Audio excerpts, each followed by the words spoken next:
Hey, what's up everybody, how's it going? I'm the Friend and welcome to another Path of Exile build here in 3.5 Betrayal League. Today, as you can see, we are playing the new reworked Tectonic Slam.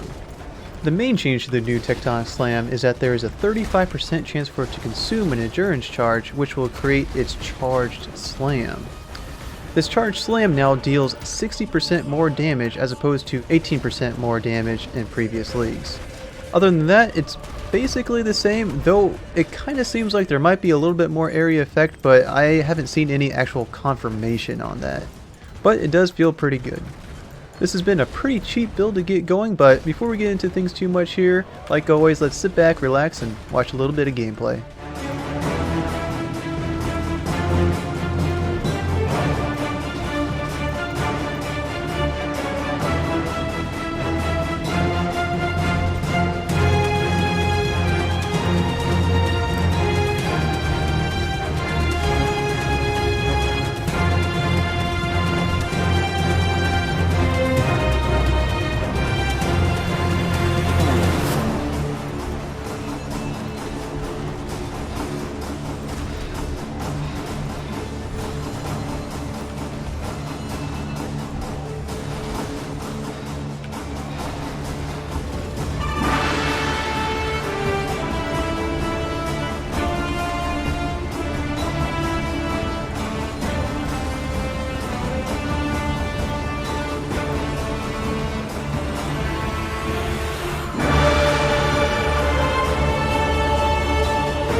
Alright boys and girls, let's get into the build a little bit here.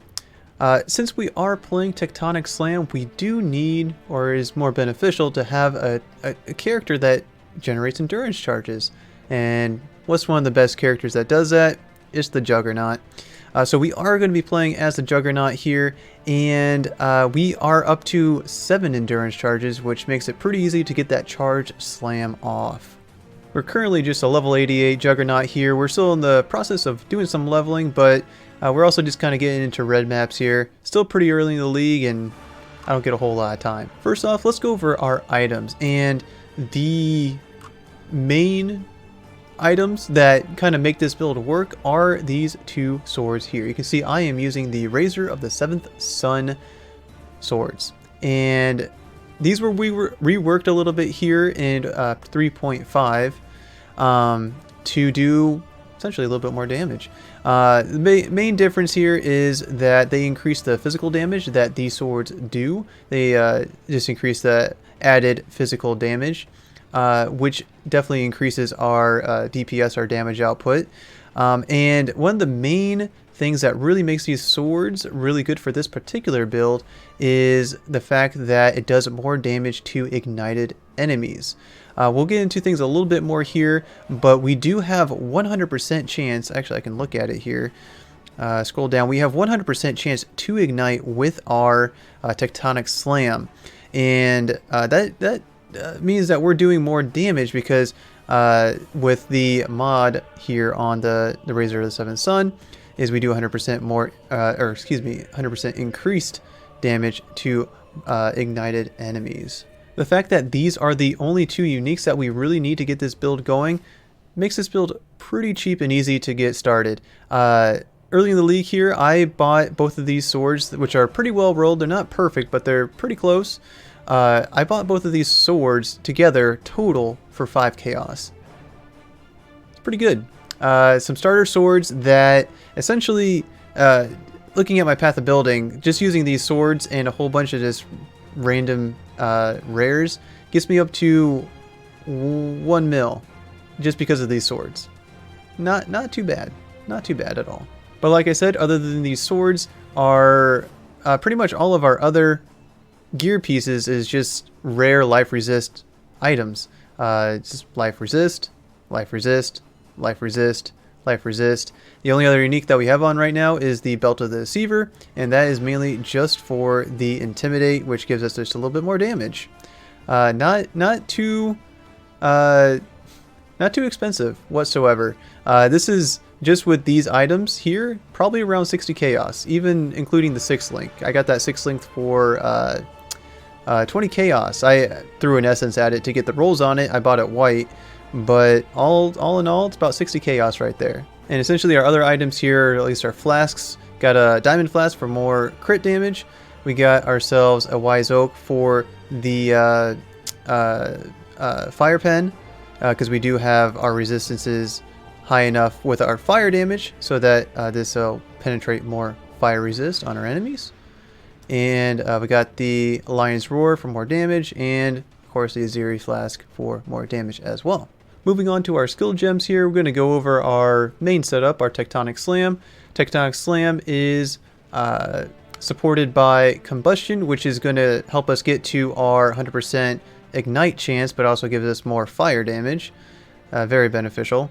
Elemental damage to attacks, added fire damage, multi-strike, and melee physical damage. For our movement skills, we got Whirling Blades, supported by Fortify, faster attacks, Blood Magic, pretty standard. And we also have Leaf Slam with faster attacks and Blood Magic, just for movement, just quality of life for mapping. For our auras, we essentially have Herald of Ash, supported by a Blasphemy and Flammability. Just looking at the path of building, this combination did a little bit more damage. Some other combinations you could go with would be to use like Herald of Ash with a Herald of Purity, and then do like a cast on damage taken with Flammability. Could work, though this really seemed to do a little bit more damage with this setup here, according to path of building. Do whatever you want, do whatever you find most enjoyable. And our one other reservation is the War Banner. This essentially just gives us a little bit more physical damage, as well as the adrenaline when we're fighting bosses right at the beginning.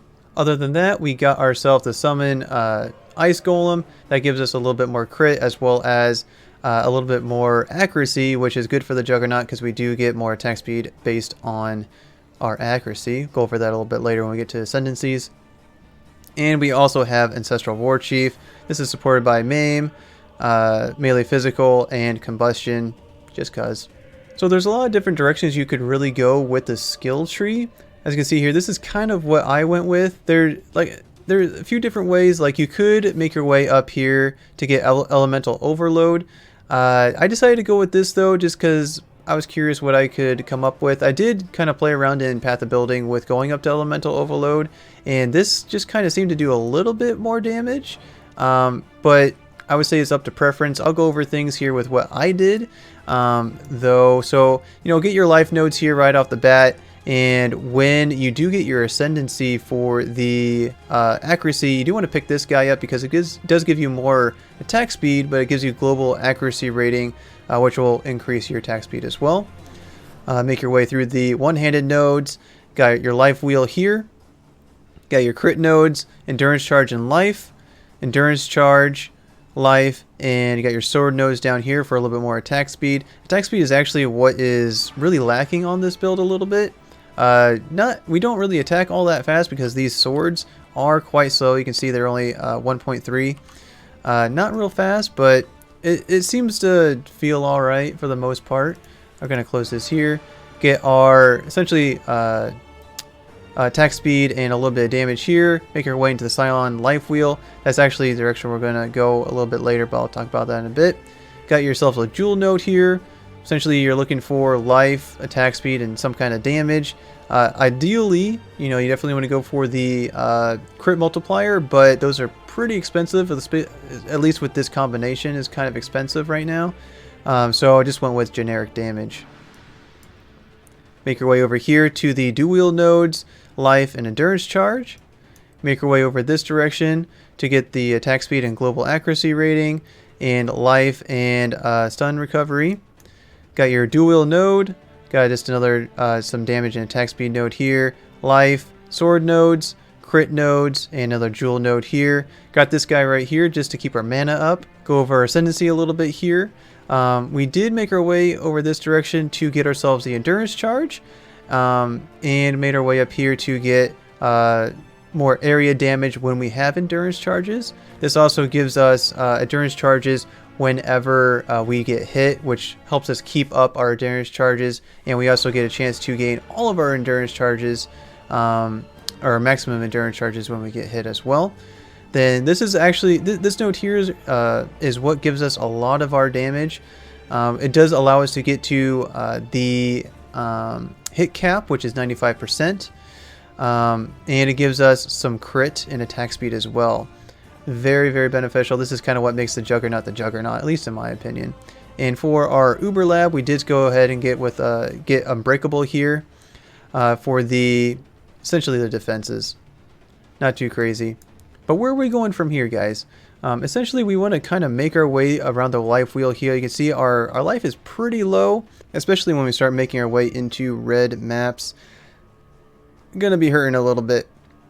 Especially, we do need to, upgrade a few items here, but we do need to get some more life on our skill tree here to keep us topped off. Other than that, essentially all we're going for is filling out our jewel nodes. Got a jewel node here, jewel node here, and a jewel node here. And we'll probably go for something very similar to what we already have here in terms of jewels. So what is our plan for item upgrades at this point? Well, like in most builds, at least with melee builds, the main glove that you're going to be getting is Tomb Fist, two-socketed Tomb Fist that is, so that you can insert some Abyss Jewels into those. They'll give you a lot more damage and life. Essentially with those, you're looking for Murder's Eye Jewels that will give you life, probably attack speed or damage, along with getting chance to get Onslaught and chance to get Unholy Might. Those two things will definitely increase your damage output immensely. For our chest, our main upgrade there is either to get a Belly of the Beast or a Lore Weave. Those are essentially the two more or less best chests that you can get for this kind of build. And if we do go ahead and get Tomb Fist here, we do not need the Belt of the Deceiver anymore, so we can upgrade that to a Stygian Vise that has life and resists. As well as get another Abyss Jewel node, or Abyss Jewel that we can socket to get a little bit more damage, life, resists, whatever. Other than that, we may upgrade our jewelry here just to get a little bit more accuracy. We don't need it, the accuracy that is, to get ourselves capped on accuracy, because we already are. But we could essentially use that accuracy to give us a little bit more attack speed. Like I said, our attack rate is not the best. I would like to increase that a little bit, and we can use our jewelry to accomplish that. So we'll see what happens. Could get a little expensive, but I'm not too worried.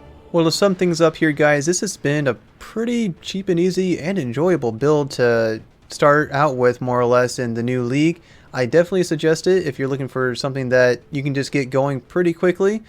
These swords are pretty available, and you can get them pretty cheap as well. At least I was able to. So I definitely would look into it. If you have any suggestions for me, go ahead and leave them down in the comment section. I will have the paste bin down in the description for you guys, so that you can see a little bit closer of what items or what my skill tree looks like, whatever, see what the damage actually is. But we are probably going to end things here for today, so if you like what you saw, go ahead and hit that like button. If you have any comments, questions, advice, go ahead and leave those down in the comment section. If you'd like to stay up to date with what I'm doing here with Path of Exile builds, go ahead and hit that subscribe button. But until next time, guys, I hope you all have a wonderful day, and I'll catch you all next time.